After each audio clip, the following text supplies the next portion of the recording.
Nuestro planeta, lugar de diferentes hechos históricos, creaciones tecnológicas que han servido para la innovación de las personas, esta vida que hemos creado nosotros ha tenido diferentes pasos a través de nuestro tiempo, el tener que sobrevivir cazando animales para comer, y usar su piel para crear ropa para que no lleguemos a morir de frío, el cual ha servido, pero pasando además cosas. No hemos pensado alguna vez en lo que por querer mejorar nuestra calidad de vida no hemos dañado a nuestro entorno natural que nos rodea. Piénsenlo: la tala de árboles en el mundo, contaminación en nuestras aguas, al igual que la contaminación en nuestro aire que respiramos. Esto nos puede traer problemas en un futuro. Dando estas explicaciones, tenemos que pensar en el rumbo que está tomando nuestro planeta, cada vez que contaminamos. Ahora te hago una pregunta: ¿cuál crees que sea el rumbo de nuestro planeta, a este paso? Mientras piensas en esa pregunta, te voy a enseñar diferentes casos en los cuales el hombre ha sido protagonista de estos desastres ambientales. Antes de comenzar, aquí se verán desastres ocurridos a través de todo el mundo, el cual mencionaré a Chernóbil y su grave accidente en la gran planta nuclear que dejó a varias personas sin hogar y al igual que dejó a varios muertos, haciendo de este un lugar inhabitable para varias personas. Desastres naturales provocados por el hombre. A través que ha pasado el transcurso de la historia de la humanidad y su evolución, el hombre no ha podido escapar de sus distintos accidentes que dañaron gran parte del entorno natural, dejando a varias especies de animales sin hogar y otras que llegaron a extinguirse, el espacio de la formación de más árboles que nos darían más oxígeno, pero ya se perdieron. Pasemos a los desastres. Chernóbil. Empecemos con el mayor accidente provocado por el hombre en la historia: el accidente de la planta nuclear ubicada en Chernóbil, Ucrania, ocurrido en el día 26 de abril de 1986, conocido por ser el mayor accidente ocasionado por el hombre. La explosión ocurrió a 4 bloques del mismo lugar, llegando a un alcance de 120 kilómetros, casi llegando a la capital principal de Ucrania, Kiev, y por parte de la frontera entre Bielorrusia. La historia cuenta que la planta nuclear era una de las más importantes en ese tiempo, el cual fue un proyecto militar por parte del ejército soviético. Causas del accidente. El accidente fue llevado a cabo por una falla en el sistema de seguridad, el cual no se había llevado a su mejor ración, y al momento que fue el 26 de abril, se dice que se experimentaba con rayos gamma en la unidad turbogeneradora, lo cual provocó un sobrecalentamiento en el sistema, lo cual provocó todo. La hora principal fue al amanecer a la 1:20 de la madrugada, hora a la cual se llevaba a cabo el experimento. Se oyeron 2 grandes explosiones por toda la ciudad. La falla fue por sobrecalentado del sistema, que falló por unos segundos, lo cual la primera explosión destrozó el techo de hormigón que tenía un peso 1200 toneladas, y la segunda explosión, 5 segundos después de la primera, que se mezcló con el vapor del agua y con grafito fundido, lo cual, investigaciones provocaron que esa explosión fue como el de una bomba atómica, pero que fue de 0,3 kilotones, lo cual comparado es como 300 toneladas de TNT. Esto sucedió porque los neutrones que se liberaron empezaron a arder con el aire externo. Cuentan los testigos, dijeron que el color de las explosiones fueron diferentes, la primera se dice que fue rojo y la segunda azul celeste. Después en el aire se pudo observar el hongo que se ve en las explosiones de este tipo. Más tarde se hizo una investigación, el cual el resultado fue que una persona no tomó las medidas de seguridad necesarias, y además porque los que dejaron a cargo del experimento fueron a los empleados de poca experiencia, lo cual dio un mayor desastre en el accidente. Después del accidente. Provocó un fuerte incendio que cubrió toda la planta nuclear, cobrando la vida de 600.000 personas que quisieron escapar del accidente, trayendo varias consecuencias, en las cuales es la creación del objeto pata de elefante, un objeto realmente peligroso que puede llegar a quitarte la vida sin necesidad de usar las medidas necesarias. Este objeto mortal tiene una temperatura de 2,500 grados Celsius, el cual el objeto fundió el suelo y la arena, quedando suspendida por lo que queda de la tierra del lugar. Un día, cuando los equipos de limpieza y emergencia de Chernóbil entraron dentro de la planta en el año 1986, en la zona de los túneles en sector 4, se encontraron con una lava negra, el cual cuando inspeccionaron el extraño objeto, el cual los medidores de radiactividad reaccionaron de una forma extraña. La masa atómica, al ser revisada, emitía un gran brillo que rodeaba la habitación oscura, y los hombres llegaron al acuerdo que estar por alrededor de 300 segundos, ya era lo suficiente para que alguien muera. Una exposición así ya era una dosis mortal que no tiene forma de encontrarse una cura. Esta es una de las formas en las cuales te puede hacer daño exponerse a la pata de elefante. 30 segundos, equivale a sufrir mareos y fatigas por una semana. 120 segundos, implica que tu cuerpo va a empezar a sufrir hemorragias. 200 segundos, se sufre diarrea, vómitos intensos y fiebre. 240 segundos, el estar expuesto a ese tiempo puede provocar la muerte en 2 días. La gran ventaja de esto es que después de 10 años la pata de elefante fue perdiendo su efecto y fuerza, haciendo que su exposición fuera disminuyendo en sus efectos secundarios, pero sus efectos de poder acabar con la vida de las personas cambió a 500 segundos y en otra cosa más diferente la pata de elefante se sigue enterrando en la tierra, puede que toque una capa del subsuelo en el manto acuífero provocando una tercera explosión que envenene los mares, causando un grave desastre. Consecuencias del desastre. Después de esta larga explicación del cómo ocurrió el accidente y cuál fue el objeto que trajo en consecuencia, esta es la parte en la cual voy a dar un diagnóstico del accidente, con un porcentaje de las personas que murieron y también las consecuencias ambientales, así que dicho eso continuemos. Según la Organización Mundial de la Salud, se hizo un conteo de que las personas que fallecieron por cáncer de tiroides aumentara en niños y adolescentes, los cuales por desgracia vivían en las zonas más contaminadas con radiación al momento de las explosiones. Un diagnóstico de estudio demostró que alrededor de más de 5.000 casos de personas que sufrieron cáncer de tiroides, pero se encontró más en niños menores 18 años de edad, también se llegaron a diagnosticar más enfermedades en las cuales entre ellas eran cataratas en los ojos, leucemia y alteraciones en el ADN. Historia de una sobreviviente. Después de buscar por diferentes sitios encontré un relato de una de las sobrevivientes del accidente, al contarla en una entrevista, esta es la historia de Olga Tarnowska. Olga hoy en día tiene 29 años, y tiene tiroides como explicaré más adelante en las demás consecuencias que ocasionó esto, así que sigamos. Antes voy a poner la entrevista como la encontré, así que diciendo esto para no ser criticado, continuemos. Durante mucho tiempo nos llamaron los erizos de Chernóbil, porque temían que los contagiáramos de radiactividad, y teníamos problemas en todas partes a donde íbamos, relató Olga en una entrevista exclusiva con Infobae.com en Kiev. La gente no nos trataba bien en los primeros tiempos. Además, el gobierno nos realojó en casas que estaban destinadas a otras personas. Era muy hostil el clima para los que salíamos de Chernóbil, relata en un español muy fluido esta joven de ojos profundamente azules que estudió un posgrado en España. En la charla que mantuvimos durante una caminata entre viejos edificios donde viven cientos de ucranianos, con el ruido de un trolebús de fondo y una autopista cercana, Olga Tarnowska relata con dolor el haber dejado su niñez, la noche en que a sus 9 años el gobierno comunista pasó a buscarlos y les dijo que llevarán una prenda y sus documentos. Volverán en 3 días, les dijeron, y esa fue la última vez que estuvieron en su casa de Pripyat. Meses más tarde del éxodo, Vladimir Tarnowski volvió al lugar con intenciones de recuperar, al menos, los álbumes familiares, pero se encontró con que todo había sido saqueado y no quedaba nada. Para colmo, buena parte de esos muebles robados y contaminados por la radiación fue vendida en ferias clandestinas de Kiev y otras ciudades de Ucrania. Es decir, hubo gente que pudo sufrir contaminación sin saberlo por utilizar un sillón con uso, comprado en una feria. Hace poco tiempo, Olga y su hermana Yulia volvieron a Pripyat y recorrieron lo que fue su casa, su escuela y hasta tomaron las fotos del reactor que se veía desde la ventana del departamento. Durante años sentí el dolor de haber perdido mi niñez, pero algunos amigos, que en ese momento eran adolescentes, sienten mucha más nostalgia y tristeza que la que tengo yo, cuenta en la entrevista. Sobre las consecuencias, Olga relata a Infobae.com que solo en su edificio murieron 3 chicos de cáncer y al menos 2 adultos. Es que resulta difícil reunir la información que en tiempos soviéticos era muy restringida.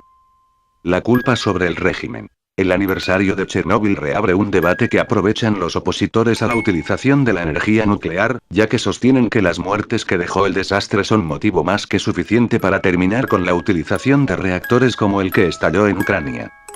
Los responsables fueron los que gobernaban a Ucrania, dice esta defensora de la independencia del país del régimen ruso. Para Olga, Ucrania debe desarrollar su energía nuclear, pero debe tener todos los cuidados para que no se produzcan hechos como el de Chernóbil. Soy consciente de las necesidades energéticas de mi país y la industria nuclear es una opción que reafirmaría nuestra independencia de Rusia, pero solo se deben tener todos los cuidados en materia de seguridad, asegura. Vladimir Tarnowski era ingeniero de abastecimiento de Chernóbil cuando se produjo el accidente. Olga cuenta que solo en el régimen soviético podían cometerse errores tan graves. Mi padre me contó que durante semanas había un charco que todos los empleados saltaban por encima, como si fuera simplemente de agua. Cuando se probó con el medidor de radiactividad, se descubrió que era combustible derretido de los reactores. La carga de radiactividad era altísima y nadie cuidaba esos protocolos en la Unión Soviética, dice con rencor. El pueblo de Ucrania recuerda esta tragedia con dolor, pero no es realmente consciente de lo que pasó, asegura Olga. En Occidente se prestó más atención al hecho que en la misma Unión Soviética. La verdad es que no creo que Chernóbil haya sido un desencadenante interno de la caída del comunismo, al menos no se vivió así desde acá. Hoy se cumplen 20 años de ese fatídico momento, pero para Olga Tanovska, que dejó su infancia en Pripyat, es un día más donde debe trabajar y cuidar su salud en una ciudad que recuerda la tragedia, pero donde una nación completa quiere ver la luz para sumarse al concierto internacional sin la dependencia histórica de Rusia. La misma luz que se ve en los ojos de Olga. Pasando a las consecuencias que provocó en la naturaleza fueron estas. Las evaluaciones científicas indican que por lo menos un radio de 30 kilómetros del reactor está muy contaminado y hay decenas de lagos cerrados y bosques con acceso restringido. Lo peor es que el área habitable que está cerrada es de 16 kilómetros. Por ahora, los residuos radiactivos seguirán en la zona del desastre en la ciudad, que ahora es fantasma, de Pripyat, cerca de donde llegaron este martes el presidente ucraniano Petro Poroshenko y cientos de habitantes para llevar flores y velas al monumento de los muertos por la catástrofe. Se calcula que la zona volvería a ser habitable en por lo menos 10.000 años. Científicos del Centro Nacional de Aceleradores Universidad de Sevilla Junta de Andalucía CSIC han realizado un estudio comparativo de los niveles de distintos isótopos radioactivos en la zona del mar Báltico, analizando sus concentraciones en algas antes y después del accidente de Chernóbil. Los autores han revisado las algas, ya que son un buen bioindicador para monitorizar la contaminación radioactiva del mar al tener la capacidad de acumular distintos elementos presentes en el agua. Por esta razón, se han estudiado algas muestreadas en 1982 y 1986 después del accidente de Chernóbil en distintos puntos de la costa de Suecia, obteniendo así una distribución tanto espacial como temporal de la concentración de 129 y.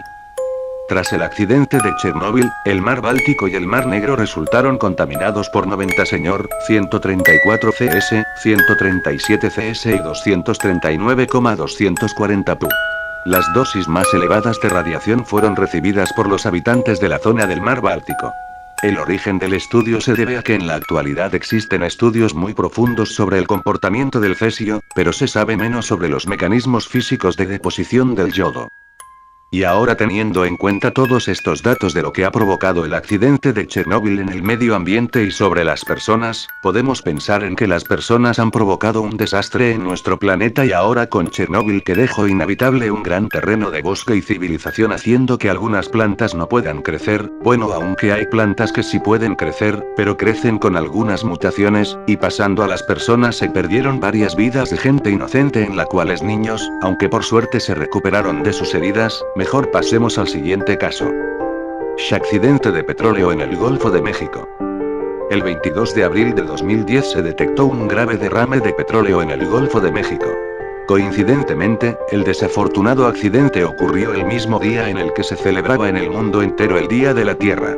Este derrame de petróleo ocurrido en el Golfo de México supone un verdadero desastre ecológico, una nueva amenaza para el medio ambiente que afectará durante años.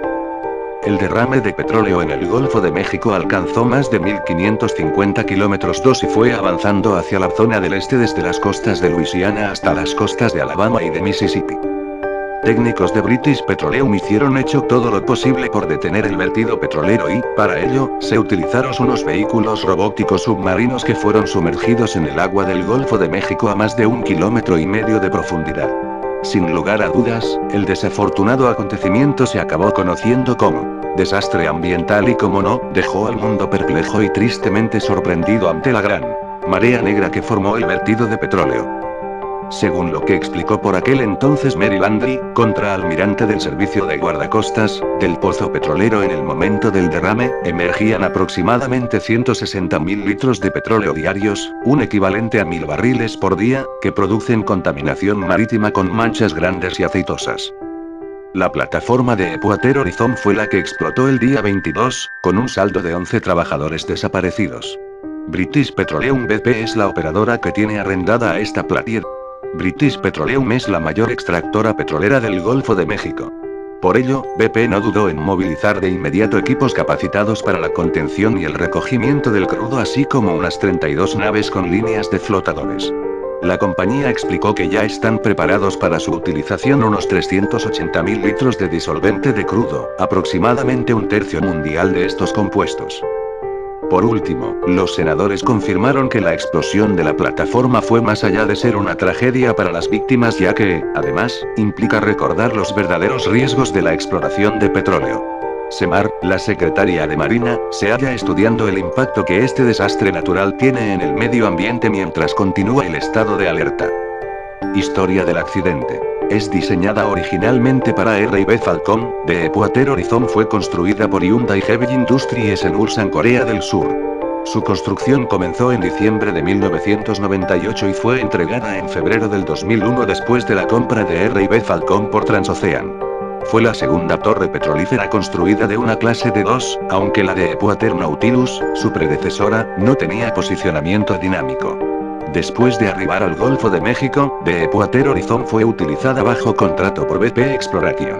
Su trabajo incluía la perforación de pozos petrolíferos en los yacimientos Atlantis y Thunder Horse, un descubrimiento del 2006 en el yacimiento Cascada y en el yacimiento Tiber en el 2009. El 2 de septiembre de 2009, Deepwater Horizon perforó en el yacimiento Tiber el depósito de petróleo y gas más profundo hasta el momento, con una profundidad vertical de 10,685 m y una profundidad medida de 10,685 m, de los cuales 1.259 m eran agua. En el 2002 la plataforma fue actualizada con eDrill, un sistema de monitoreo de perforación con el que, técnicos en Houston, Texas, recibían información en tiempo real del proceso de perforación de la torre, así como información sobre mantenimiento e informes de errores. Antes del accidente, Deepwater Horizon trabajaba en el cañón de Mississippi de BP, en el bloque 252, conocido como el Prospecto Macondo. La torre se encontraba a 80 kilómetros de la costa sureste de Luisiana. En octubre de 2009 BP extendió el contrato por 3 años más, los cuales se contarían a partir de septiembre de 2010. Se estima que el contrato de arrendamiento representaba la cantidad de dólares americanos $544.496.800 al día. Desastre y causa.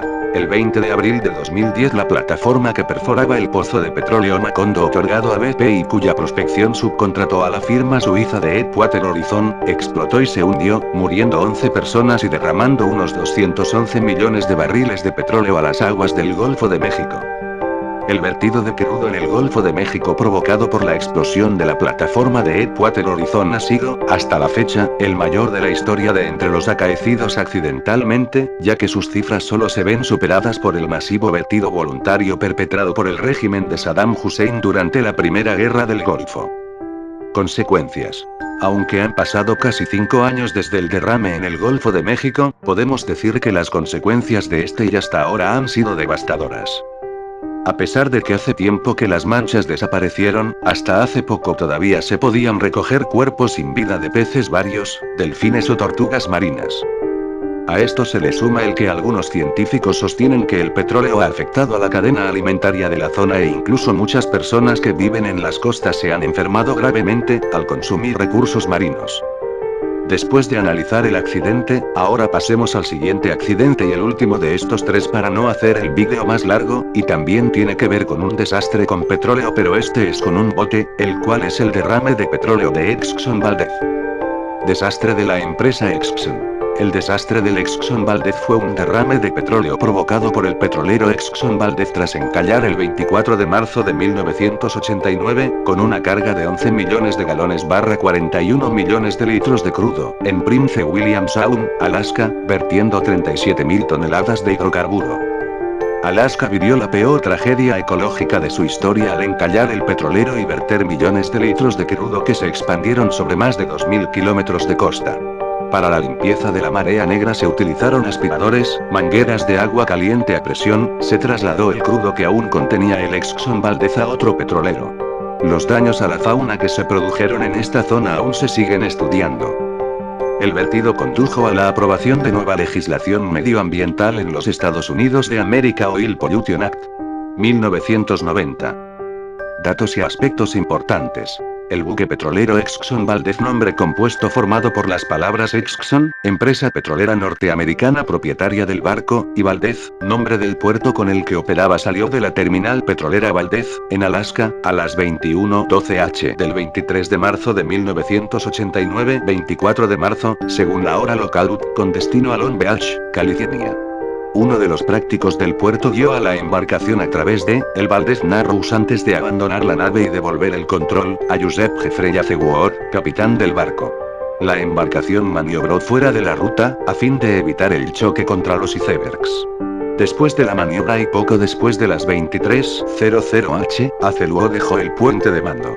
Dejó al tercer oficial de cubierta Gregory Cousins a cargo del puente de mando y a Robert Kagan en el timón, pero estos dos miembros de la tripulación no habían descansado las 6 horas que son obligatorias en su trabajo antes de que comenzara su turno de 12 horas. El barco estaba en piloto de automático, y usó el sistema de navegación que había sido instalado por la compañía constructora del barco. La vía de salida del barco estaba cubierta por icebergs, así que el capitán, Azeward, solicitó permiso de la guardia costera para salir a través de la vía de entrada. Cuando el Exxon Valdez pasó Busby Island, el tercer asistente ordenó poner el timón a estribor, no advirtió que todavía estaba conectado el piloto automático y el barco no giró. Siguió avanzando por el canal. 2 veces los vigías advirtieron al tercer asistente cuál era la posición de las luces que marcaban el arrecife, pero él no cambió ni verificó sus órdenes anteriores. Su cerebro no interpretó ningún peligro en lo que le decían. Por último notó que habían avanzado mucho por el canal, desconectó el piloto automático y se esforzó por volver a encauzar el enorme barco. Demasiado tarde.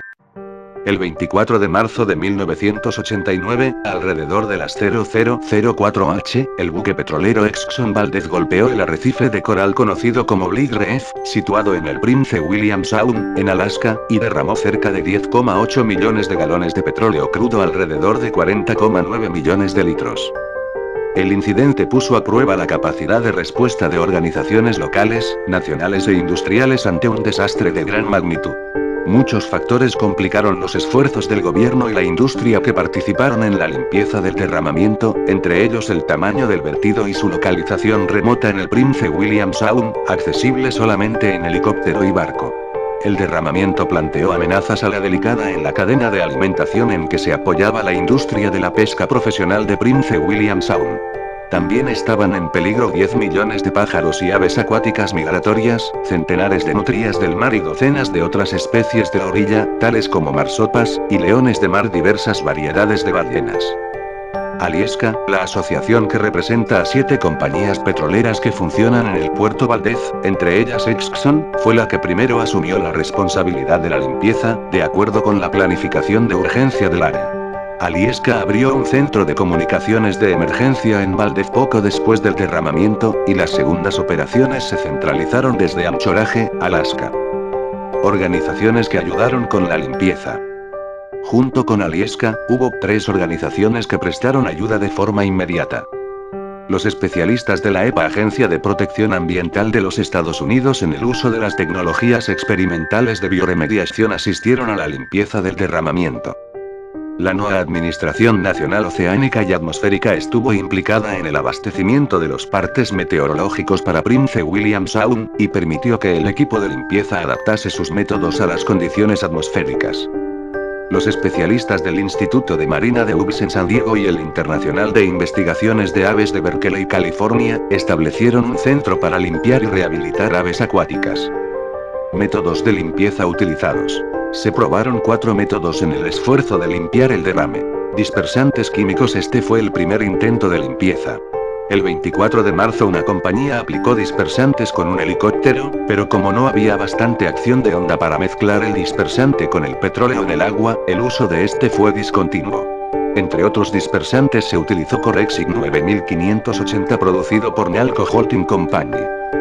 Limpieza mecánica. La limpieza mecánica fue iniciada luego de terminado el uso de dispersantes químicos, y para ello se utilizaron bombas extractoras y skimmers. Sin embargo, los skimmers no podían ser usados fácilmente luego de 24 horas. Lamentablemente el crudo y las algas terminaron obstruyendo este tipo de maquinarias, con lo que los procedimientos de reparación se convirtieron en una pérdida de tiempo. La quema se ordenó una quema durante las primeras horas del derrame. Aislando parte del crudo derramado con material resistente al fuego, esta prueba fue exitosa, pues se logró reducir 113.400 litros de petróleo a 1.134 litros de residuo, pero debido al mal tiempo ya no se intentó ningún otro procedimiento en los esfuerzos de limpieza. Microorganismos. Finalmente, el gobierno norteamericano contrató a Gene Kaiser, un científico experto en agentes antigrasos, quien en compañía de los gemelos Jay y Jack Collins, descubrieron que los microorganismos llamados arqueas, tienen la capacidad de metabolizar moléculas de hidrocarburos, desintegrando por completo así esta mancha y evitando de esta manera una multa billonaria de parte de Canadá-USA. Conclusión. Después de ver estos 3 accidentes que marcaron mucho para la historia de nuestro planeta y que han llegado a la pérdida total de una gran cantidad de la naturaleza, dejándonos más cosas por las cuales estamos obligándonos a llegar, la contaminación y desaparición de especies de animales ha llegado a algo que no podremos controlar en el futuro, quizás en el presente lo podemos controlar, pero después se nos escapará de las manos, haciendo que todos también lleguemos a desaparecer para siempre, y ahora responde a mi pregunta a esto: ¿quieres que nuestro planeta llegue a este extremo? La propuesta de una posible solución. Llegando a pensar en que nos podría ayudar, para no tener un futuro lleno de caos y destrucción, tendríamos que analizar estos consejos. 1. Tratar de buscar cuáles son los posibles riesgos, al realizar alguna actividad peligrosa. 2. Revisar que nada esté fuera de lugar, para que al momento de la realización no se ocasione algún accidente, casi parecido a lo anterior, pero es funcional. 3. Investigar si lo que vas a hacer es seguro, tener todo el equipo necesario al momento de realizar tu actividad. Entre más posibles cosas que dejarían una gran enseñanza, del que fue en el pasado grandes percances para el ser humano que llegaron a costar millones, y también costaron la vida de las personas, dando a pensar qué haremos al respecto, pero eso te lo dejo a tu opinión, me despido.